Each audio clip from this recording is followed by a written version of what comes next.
blessed day to everyone. I am Eliza Sandan and welcome again to day 188 of 365 daily devotion with Bible Character Edition. And today is June 6, 2026 and yung title ng devotion natin na ito ngayon ay God's Comfort. And yung character natin ay si Elijah and si Jezebel. So, going back to yesterday devotion, yung pinakita ni Yahweh sa lahat ng taga-Israel na siya ang tunay na Diyos, si Elijah inutos niya na pagpapatayin lahat ng propeta nitong ni Jezebel. So, ayun kasi yung mga tinatawag na false prophet. And for our scripture reading, ito yung mababasa natin sa 1 King chapter 19. And it says, sa Tagalog, ngayon sinabi ni Ahab kay Jezebel ang lahat ng ginawa ni Elias at kung paano nito pinagpapatay ang lahat ng propeta ni Baal. Kaya nagpadala si Jezebel na mensahero na magsasabi kay Elias, lubusan sana akong parusahan ng mga Diyos kung sa ganitong oras bukas ay hindi ko nagagawa sa iyo ang tulad ng ginawa mong pagpatay sa mga propeta.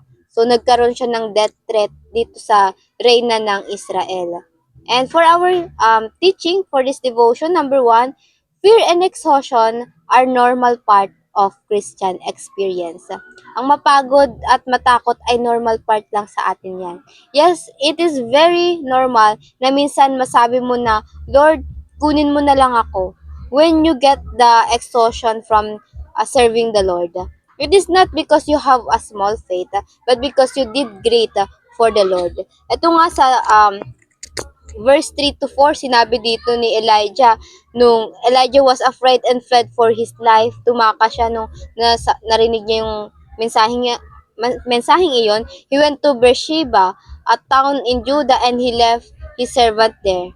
And then he went on alone into the wilderness, traveling all day. He sat down under a solitary broom tree and prayed that he might die. Sabi niya, I have had enough, Lord. He said, take my life, for I am no better than my ancestor who have already died. So, grabe no, sa sobrang pagod niya, gusto niya na lang mamatay. But, sa second teaching natin, even those who appear strong have weaknesses. Kahit si Elijah, he is fearless nung hinarap niya si Ahab at yung mga false prophet. He is fearless when he said, kill those Baal's prophet. But even he appears strong, he still have weaknesses. Lalo na nung asawa na ni Ahab, yung nagsalita na patayin siya.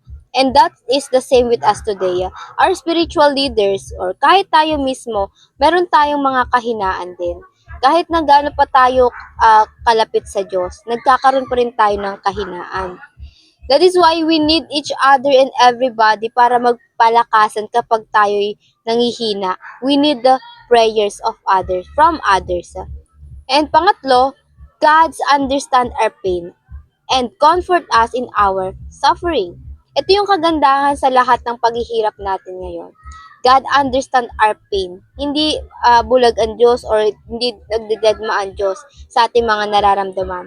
When Elijah said he wants to die, hindi siya hinusgahan ng Diyos na sa pagiging mahina niya. Pagtapos mo ako, paglaban, ganito ganyan, sabihin mo mamatay ka na lang sana. But rather, God let him rest, comforted him in the midst of his suffering. At hindi nagbabago yon hanggang ngayon sa atin. Hindi nagbago ang Diyos. God doesn't abandon you when you feel weak and exhausted. Bagamat mapapagod talaga tayo dahil tayo'y tao, ang Diyos bibigyan lang tayo ng kapahingahan, ng kapayapaan. And application, ano ba yung dapat i-apply? Paano ba natin ito may-apply sa ating mga buhay? Number 1, recognize that we are all fighting difficult battles. Lahat tayo, magkakaiba lang tayo ng battle sa buhay, pero lahat tayo ay humaharap sa paghihirap, sa struggle sa buhay. Kung alam mo yung kapwa mo may pinapasan sa buhay, kailangan mo mas maging mabuti pa sa kanila. Hindi yung sasabayan pa natin sila para madagdagan lang yung problema nila. Be kind because everyone is fighting a hard battle. Kung yung ibang tao sa paligid mo hindi ka nauunawaan, and be the one na nagpapakita na despite every battles in our life, marunong tayong umunawa. And pangalawa, understand other people feelings and experience. Learn to listen first. So, wag puro advice. Yes, kailangan din natin mag-give advice. Pero, minsan kailangan lang din talaga ng tao na may makikinig sa kanya. Hindi puro advice. They just want someone who will listen to their burdens. Lagi natin isipin, ano ba yung nararamdaman ng ibang tao? That is humility. Hindi yun pagiging mahina. Si Lord nung dumulong si Lord nung dumulong sa kanya si Elijah, hindi naman siya nagbigay ng maraming advice. Hindi naman siya inutusan ng Diyos na pumunta ka dito, pumunta ka na lang sa ganito ganyan. But Lord understand that Elijah faced emotional exhaustion. And God did not give him command, ayun nga kung saan siya pupunta, anong gagawin niya. He met him in the middle of his suffering. He let him rest. Pinagpahinga niya si Elijah. At ganun rin tayo, when someone face emotional exhaustion, hindi natin kailangan gamitin ng pagkadaming mensahe, pagkadaming advices, be their emotional support. Okay na yung presence natin na nandiyan para sa kanila. At magiging enough din yun na kung marunong tayo makinig. At kaya nga sa application number 3 natin, be kind, listen, and comfort those who are hurting. Ito yung best comfort na mabibigay natin sa taong nasasaktan. Be kind and listen to them. Pigilan mo yung sarili mo sa pagkadaming advice katulad ng ako nga ganito ganyan. Isa-share mo pa yung experience mo. But rather, be their emotional companion. Yung pwede silang maging dependent sa'yo na ilabas yung emotion nila na hindi na kailangan na i-judge pa natin o dagdagan pa natin na patungkol sa experience natin. Let be their emotional companion. And for reflection naman natin, why are listening and understanding more important than speaking when comforting someone? And ayun lang po for our devotion for today. And before we finally end, let's have a short closing prayer. And let's pray, everybody.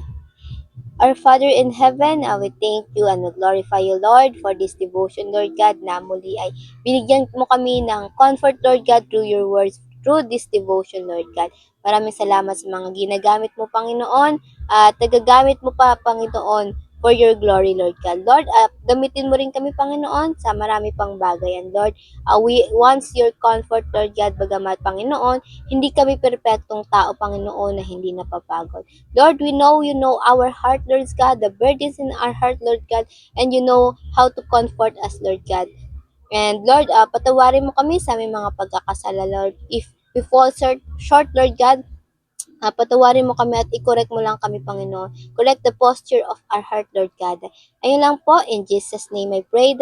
Amen and amen and amen. At ayun lang po, I hope marami tayong natutunan at matututunan pa. I pray na sama-sama sana tayong lumago para sa Panginoon. Ang Diyos na nawa ang magbigay sa atin ng katagumpayan ngayong araw. Have a nice day ahead and God bless.